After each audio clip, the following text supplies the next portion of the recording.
মানে আমাৰ যিখিনি কাউণ্টিং এজেণ্ট আছে কাউণ্টিং এজেণ্টখিনি থবৰ কাৰণে মই আহিছোঁ কাউণ্টিং সোমালে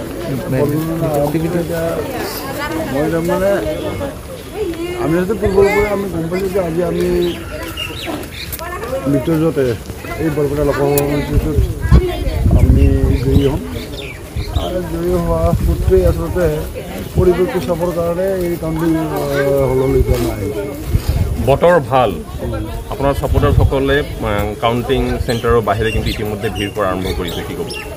তেওঁলোকে নিশ্চয় চবেই আশা কৰিছে যে বহুত দিনৰ মূৰত আমি বৰপেটা লোকসভা সমষ্টিটো অসম গণ পৰিষদে লাভ কৰিবলৈ সক্ষম হ'ম। সেইকাৰণে আচলতে প্ৰত্যেকেই আনন্দ উল্লাস কৰিবৰ কাৰণে প্ৰস্তুতি হৈছে, সাজু হৈ আছে আৰু তেনেকৈ তেনেধৰণে আমাৰ দলীয় কৰ্মী বা শুভাকাংক্ষীসকলৰ মাজত এটা পৰিৱেশ সৃষ্টি হোৱাটো পৰিলক্ষিত হৈছে। আজি যদি জয়লাভ কৰে তেতিয়াহ'লে এটা অভিলেখ হ'ব আপোনাৰ বাবে? অভিলেখ হ'ব বুলি মানে নকওঁ, কিন্তু বস্তুটো জয়ী হোৱাটো মই ভাবোঁ নিশ্চিত বুলি হ'ব আৰু গতিকে যিধৰণে আপোনালোকে ভাবে যে অভিলেখ হ'ব নে কি হ'ব এইটো বস্তুটো এইটো মই নকওঁ, এইটো ৰাইজে ক'ব। আপুনি মেথমেটিক্সৰ টিচাৰ আছিলে অসমত আমি মৃত্যুজতে আসন লাভ কৰিবলৈ সক্ষম হ'ম। আমি দুই এটা চিটত আমি হয়তো আমাৰ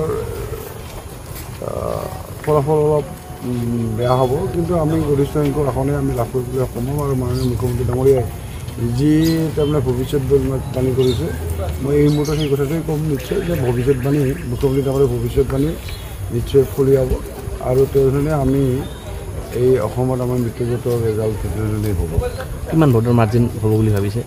মই তাৰমানে এতিয়া মই এটা কথা ক'ম যে আমি 9 লাখৰ পৰা 10 লাখৰ ভোটৰ ভিতৰত আমি ভোট লাভ কৰিবলৈ সক্ষম হ'ম আৰু 9 লাখৰ পৰা 10 লাখৰ ভিতৰত যেতিয়া আমি ভোট লাভ কৰিবলৈ সক্ষম হ'ম তেতিয়াহ'লে নিশ্চিতভাৱে আমি 4 পৰা 5 লাখৰ ভোটৰ পৰিমাণত আমি জয়ী হ'বলৈ সক্ষম হ'ম। আচ্ছা, যদি জয়লাভ কৰে চেলিব্ৰেশ্যন কি ধৰণে হ'ব, কি ধৰণে পৰিৱেশ? চেলিব্ৰেশ্যনৰ কথাটো আমি এতিয়ালৈকে চিন্তা কৰা নাই, কিন্তু বিভিন্ন ব্যৱস্থা কৰি আছে, গতিকে এই মুহূৰ্তত তাৰমানে কথাটো কোৱাটো উচিত নহ'ব, কিন্তু ইয়াত তাৰমানে মই এই কথাটো অনুভৱ কৰিছোঁ যে ৰাইজ তাৰমানে দলীয় কৰ্মী শুভাকাংক্ষীসকলে তাৰমানে আনন্দ উৎসৱ পালন কৰাৰ কাৰণে তেওঁলোকে ইতিমধ্যে মানসিকভাৱে প্ৰস্তুতি হৈ আছে।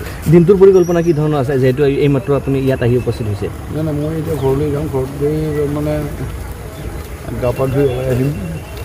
তাৰপিছত মই এইটো বঙাইগাঁও কাউণ্টিং হলত যাই কাউণ্টিং ঘৰলৈ গৈ তাৰপিছত অভয়পুৰীৰ পৰা পাঠশালাৰ পৰা নলবাৰীৰ পৰা বৰপেটা।